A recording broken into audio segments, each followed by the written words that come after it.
Olá.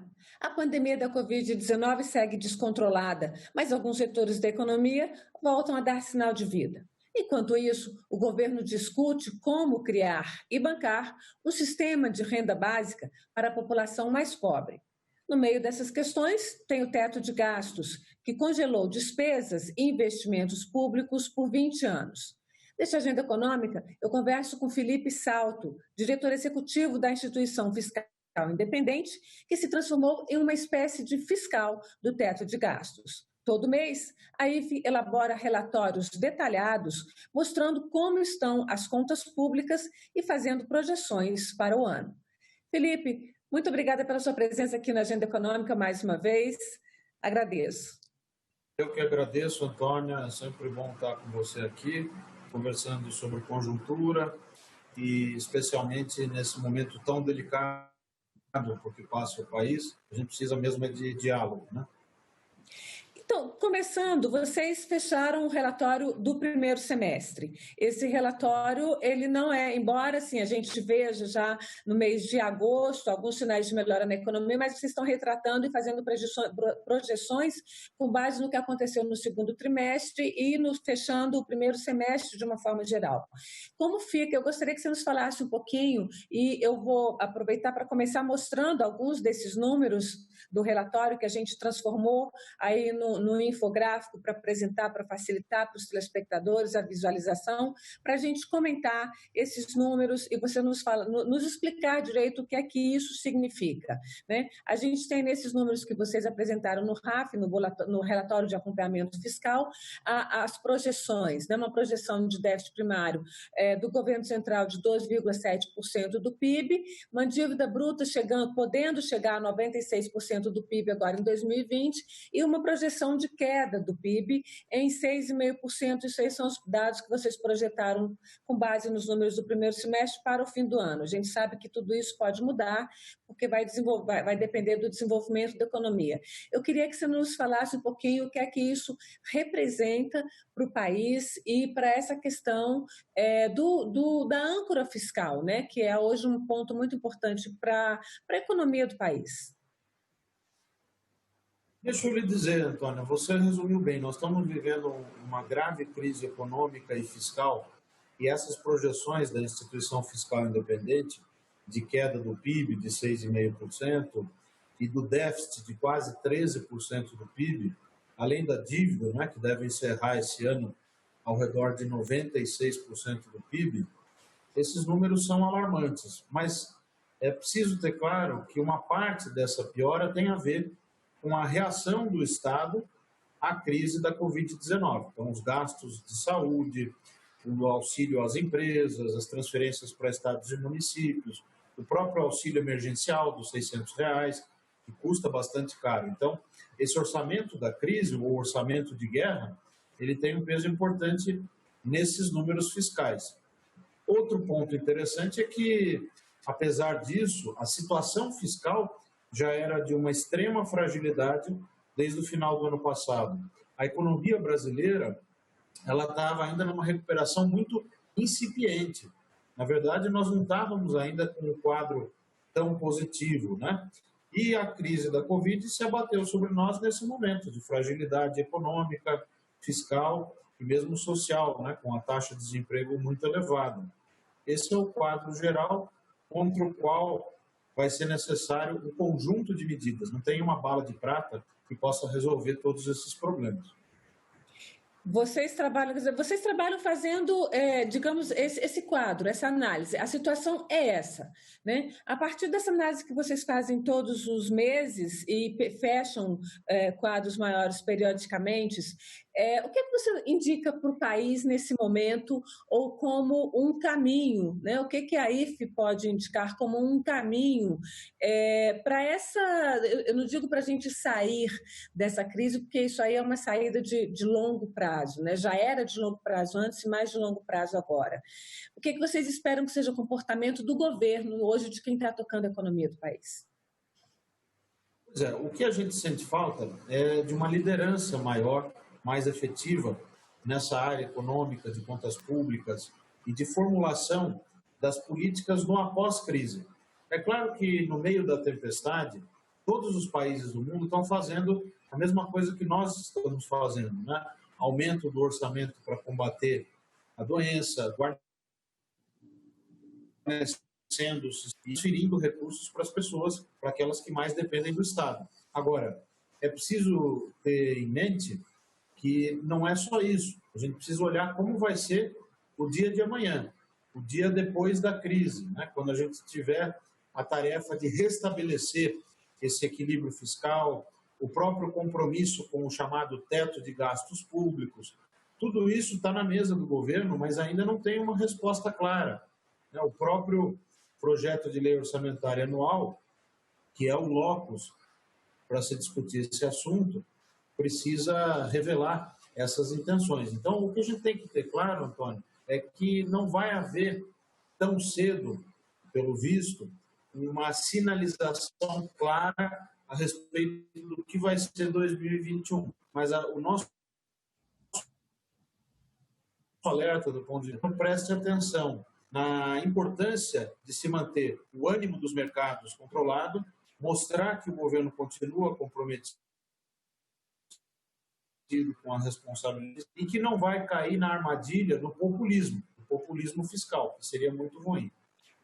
A gente tem uma questão aí premente, que é a prorrogação da renda básica, daquele programa de renda básica que era emergencial, mas a gente tem uma premência de uma prorrogação até o fim do ano, porque ela se mostrou fundamental para evitar um colapso maior da economia, mas o governo não definiu ainda como fazer isso, né? Fala-se em aumentar a contribuição da classe média via as deduções, a retirada das deduções do imposto de renda, principalmente na área de saúde e educação.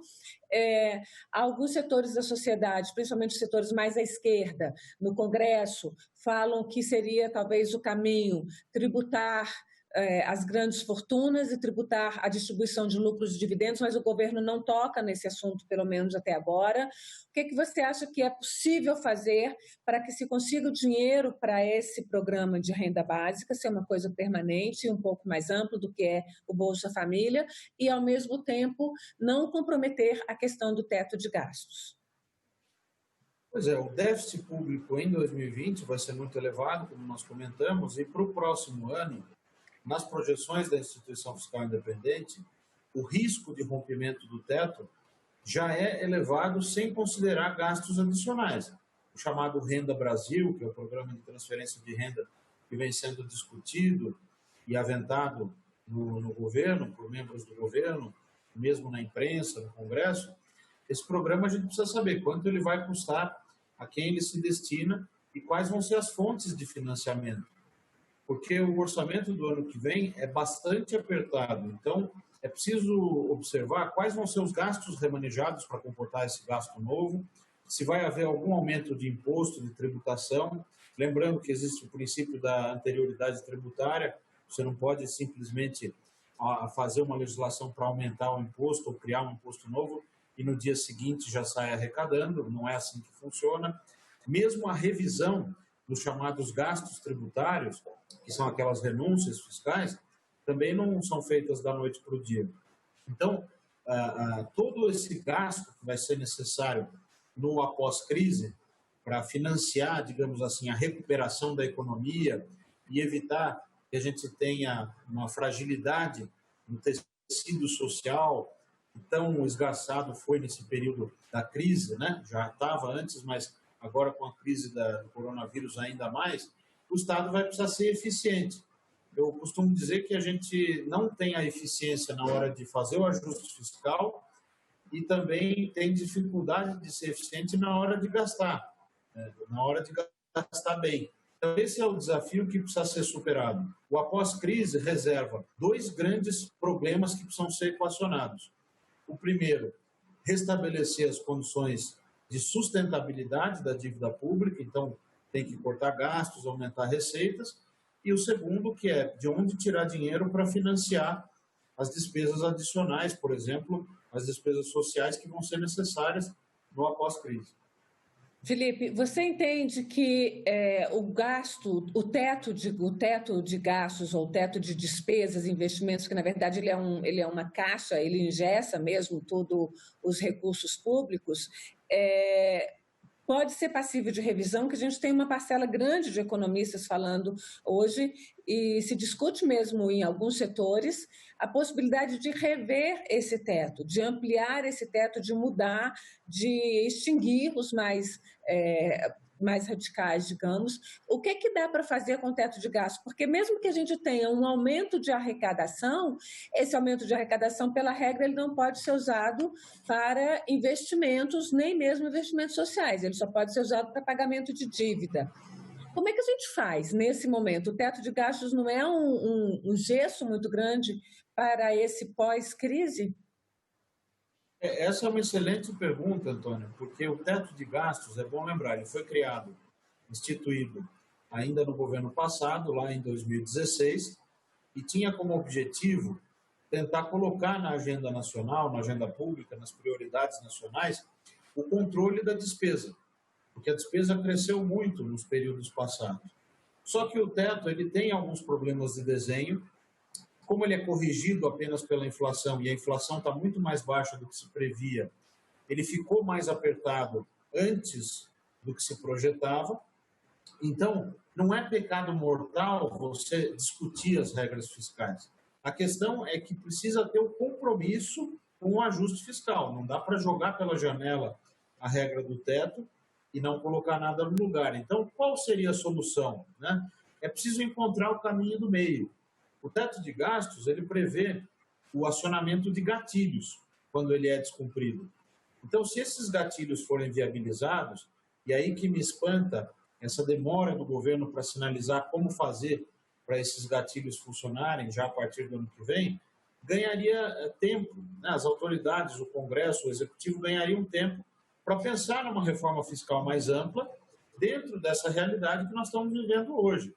Então, esse é o ponto central. Precisa ter uma coordenação que evite o que a gente chama de cavalo de pau na economia, virar tudo de ponta cabeça da noite para o dia.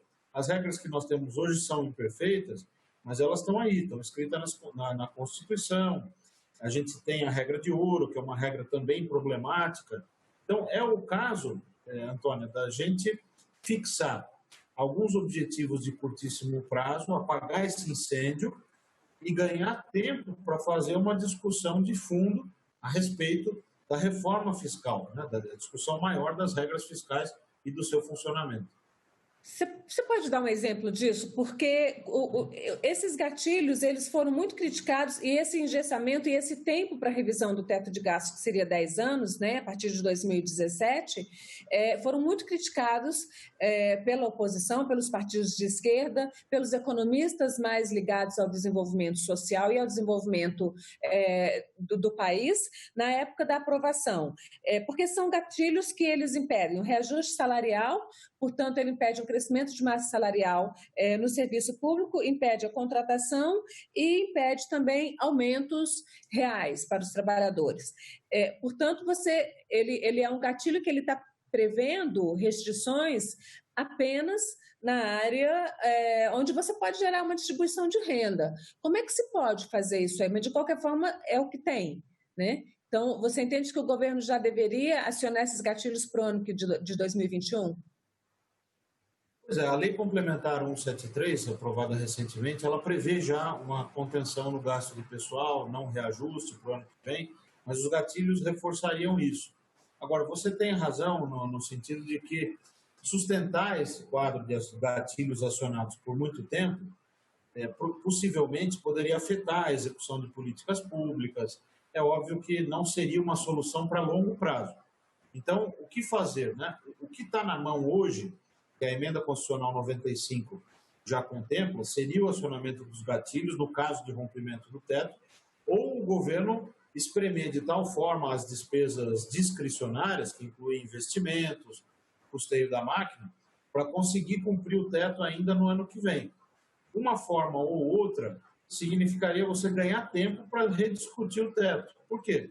Porque o teto de gastos, a revisão que já é contida na emenda 95, no texto hoje da Constituição, o teto é uma regra constitucional, seria só no 10º ano, então 2026. Só que é impossível, pelas contas, quer dizer, só a gente fazer as projeções, os cenários da IFE, que estão aí disponíveis também para quem quiser ver, você teria que reduzir de tal forma o gasto discricionário que a máquina pública chegaria numa situação de paralisia, que em inglês a gente fala de shutdown, paralisação da máquina pública. Então não vai dar para aguentar até 2026. Logo, o que fazer? Abandonar? Abandonar seria muito ruim, porque afetaria o custo da dívida, haveria apreensão, haveria aumento do risco, isso é ruim. A economia funciona muito na base de expectativas. Então, o que precisa fazer? Precisa ter um caminho do meio que ajude a reformular essa regra, alterar o indexador antes de 2026, ao longo do próximo ano pensar nisso, numa mudança do teto nessa direção, mas manter o compromisso, né, com o ajuste das despesas, eventualmente também medidas do lado da receita. Né? Talvez a gente precise começar a discutir tributação de grandes fortunas, tributação de herança, lucros e dividendos, com uma reformulação conjunta na tributação de pessoa jurídica. Então, não é um problema fácil de resolver. Essa questão fiscal, ela envolve muitas dimensões. O problema é que esse debate ficou muito polarizado, como tudo no Brasil, de 2, 3 anos para cá. Então, a gente tem que voltar a chamar os técnicos, os economistas, os especialistas, ter muito diálogo, ouvir os dois lados da questão, né, para que a gente possa encontrar uma solução para o país que seja a mais razoável possível. Felipe, quando foi aprovado o teto, foi exatamente essa crítica que um setor da sociedade que votou contra o teto, um setor de representantes da sociedade no Congresso, exatamente falou. Esse teto é muito restrito, essa forma, o indexador, ele vai impedir que o Estado brasileiro continue fazendo investimentos tanto na área de infraestrutura quanto nas áreas sociais, como educação, saúde e a própria assistência social. Mas é o que foi aprovado, né? O governo da época tinha a capacidade de aprovar e aprovou, tinha bancada no Congresso para aprovar e aprovou. Então, você entende, hoje, mesmo sendo a IFE uma instituição que está voltada para mostrar, não é? Olha, nós estamos esse estado de arte do cumprimento do teto, e a gente corre esses riscos. Vocês entendem que é o caso, então, de se começar a estudar uma revisão no teto de gastos? Pois é, a nossa instituição, a Instituição Fiscal Independente, né, que é um órgão vinculado ao Senado, mas que tem autonomia, tem independência conferida pelo mandato, né, tanto o diretor executivo, atualmente sou eu, quanto os outros 2 diretores, né, o Josué Pellegrini, que esteve aqui no programa também com você recentemente, a gente tem mandato fixo conferido pelo plenário do Senado. Isso que nos dá essa garantia de poder falar as coisas, de poder estudar os assuntos e olhar para os dois lados sem essa preocupação político-partidária. Eu acho que lá no contexto de 2016, o teto foi uma resposta importante. Eu mesmo tenho um artigo publicado na época com o economista José Roberto Afonso, em que a gente criticava, está na revista Conjuntura Econômica, né, da FGV, que a gente criticava alguns pontos do desenho da regra. Também um outro artigo junto com a economista Mônica de Bolle, que a gente alertava para o fato de que no início o teto não ia exercer efeito, mas quando ele passasse a ser uma restrição para valer, a dificuldade de se cumprir ficaria muito evidente. Então, houve alertas lá atrás, mas, sopesando as coisas, foi uma medida importante. Agora, as coisas são vivas, né? A gente pode rever isso. Não é o caso de ficar no 8 ou 80, ou o teto ou nada, né? O FMI, ele vem publicando relatórios interessantes, estudos, papers acadêmicos, que permitem analisar de maneira comparada as regras fiscais adotadas no resto do mundo, né? É interessante que na primeira geração de regras fiscais, os países europeus principalmente adotaram aquele limite mais grosseiro, mais geral para a dívida, né? Um limite para a dívida e sem muitas sofisticações. Depois isso foi sendo alterado, caminhou-se para uma regra de resultado primário ajustado pelo ciclo de atividade econômica, permitindo alguma possibilidade de políticas contracíclicas. Depois foram feitas revisões. As próprias instituições fiscais independentes, as IFES, elas foram criadas, inclusive, nesse contexto de crise fiscal e de necessidade de acompanhar as metas, né? Então, o que nós estamos vendo no Brasil com a nossa instituição, que tem 4 anos, vai completar 4 anos em novembro, é recente, é que ela também vai seguindo esse caminho de tentar servir como contraponto ao executivo e também ajudar a promover esse debate a respeito da construção do futuro das regras fiscais no país por meio desse acompanhamento, da transparência, da boa discussão econômica. Felipe, a partir do próprio material que vocês prepararam, com dados do IBGE, recentes também, e do Banco Central, a gente preparou um outro infográfico que eu vou pedir para colocar na tela agora, mostrando a realidade. Isso aí é o quadro de agosto da economia brasileira. A gente tem aí uma taxa Selic com 2% ao ano, o que indica que a gente tem uma reposição baixa, né, do teto de gastos. A gente tem um IPCA para o mês de agosto de 0,08%, ou seja, uma inflação de praticamente zero, mas a gente tem uma desocupação, uma população desocupada de 13,3% da população economicamente ativa, que significa 12,6 milhões de desempregados, mas que, na verdade, isso é muito mais, porque a gente tem os 76 milhões de desalentados. Então, isso aí dá, na verdade, praticamente metade da população economicamente ativa do país está desempregada, está desocupada pela crise. Eu vou pedir para voltar ao quadro para a gente ter o último número e poder conversar com ele a mostra aí um pouquinho, para facilitar a vida do nosso telespectador, que é o quadro da receita, com uma queda, né, para completar o quadro de crise, uma queda na arrecadação, uma previsão de 16,5% de queda na receita. Como é que dentro disso você vê possibilidades de saída para a crise que mantenham uma inflação baixa, que a inflação não seja um risco, mas que a gente consiga, de alguma forma, gerar trabalho, gerar emprego para essa população toda? Porque sem esse trabalho significa que a gente não tem recuperação econômica. A própria queda da receita que você mostrou, né, que está aí no quadro, ela evidencia essa deterioração da atividade econômica. O desemprego de 13%, inclusive ele poderia ser até maior, de 23%, se a gente não tivesse observado essa redução na quantidade de pessoas que estão procurando emprego, desalento, né? Que é uma coisa característica, um fenômeno característico desses momentos de crise profunda. Então, não é só a questão fiscal que preocupa, mas principalmente a questão social e econômica. E a resposta a isso é uma presença maior do Estado. Só que vai ter que ser uma presença mais eficiente. Nós vamos ter que ter programas que ajudem a recuperar o investimento, que ajudem a aumentar a produtividade da economia. Isso significa aumentar exportações, aumentar a qualidade dos nossos produtos, aumentar o investimento em educação, para treinamento e formação dos nossos trabalhadores. Então, é uma agenda, de certa forma, de longo prazo. No curto prazo, como é que a gente vai criando paliativos e instrumentos que permitam amenizar a situação das pessoas que não vão conseguir voltar ao mercado de trabalho?